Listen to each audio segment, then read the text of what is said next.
I was working on other things, but I just had to make a quick video when I heard about this because dog ducking, damn it.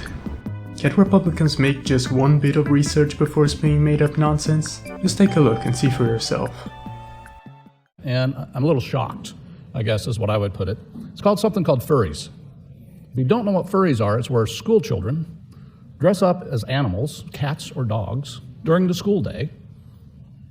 They meow and they bark, and they interact with their school, with the teachers and that in this fashion. And now schools are wanting to put litter boxes in the schools for these children to use.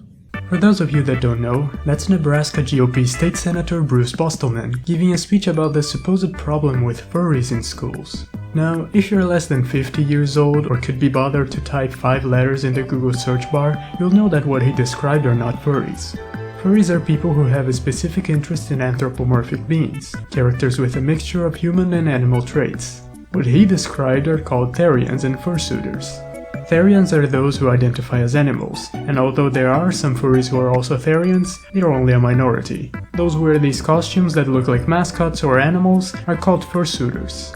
And although most furries say they have some interest in fursuits, only a minority actually has one because they're really freaking expensive.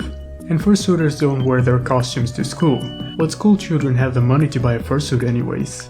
No, fursuiters wear their costumes at conventions, or for the sake of making videos and photography with it.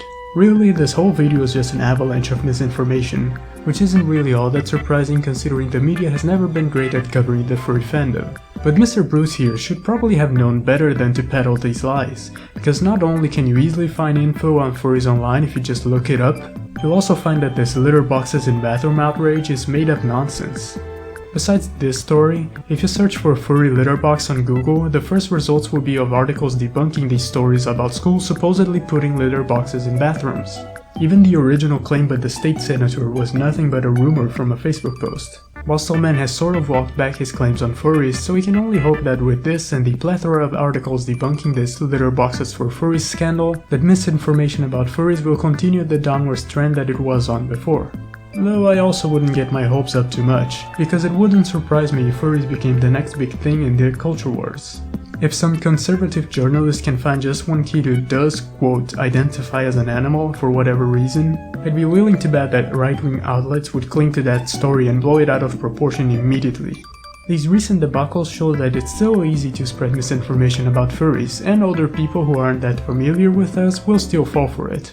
When we consider that this kids identifying as animals narrative feeds into the transphobia often common in older generations, I think it's easy to see why they'd be quick to believe these stories. We can only hope this won't be the case, but if it does happen, or if you already know someone who believes these false claims about furries, maybe link this video or the articles I mentioned to educate them. You just might change someone's mind for the better.